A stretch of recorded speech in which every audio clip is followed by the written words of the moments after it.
আমাৰ এটা আঁচনি আছিলে মুখ্যমন্ত্ৰীৰ জীৱন প্ৰেৰণা। নিৰ্বাচনৰ আগত এই আঁচনিখন আমি আৰম্ভ কৰিছিলোঁ। এই আঁচনিখনৰ জৰিয়তে যিসকল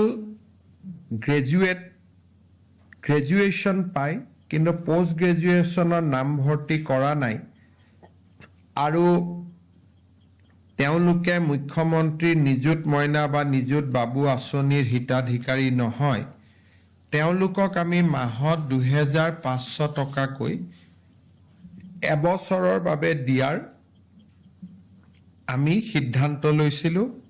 ফেব্ৰুৱাৰী মাৰ্চ মাহত তেওঁলোকক আমি এই পুঁজি আগবঢ়াইছিলোঁ। প্ৰায় ৪৮,৩৬৬ গৰাকী প্ৰাৰ্থীয়ে ফেব্ৰুৱাৰী আৰু মাৰ্চ মাহৰ পুঁজি লাভ কৰিছিলে। কিন্তু পৰৱৰ্তী সময়ত চৰকাৰৰ পূৰ্ণাংগ বাজেট অধিৱেশন নোহোৱা কাৰণে মুখ্যমন্ত্ৰীৰ জীৱন প্ৰেৰণা আঁচনিখন সাময়িকভাৱে বন্ধ হৈ আছিল।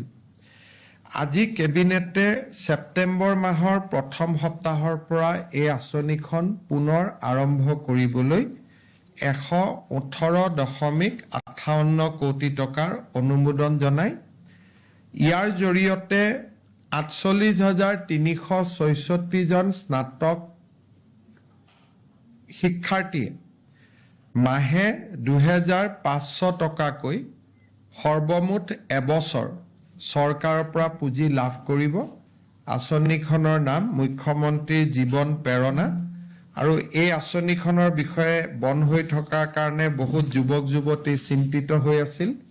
আজি কেবিনেটে এই আঁচনিখন ছেপ্টেম্বৰ মাহৰ প্ৰথম সপ্তাহৰ পৰা পুনৰ আৰম্ভ কৰাৰ সিদ্ধান্ত গ্ৰহণ কৰিছে।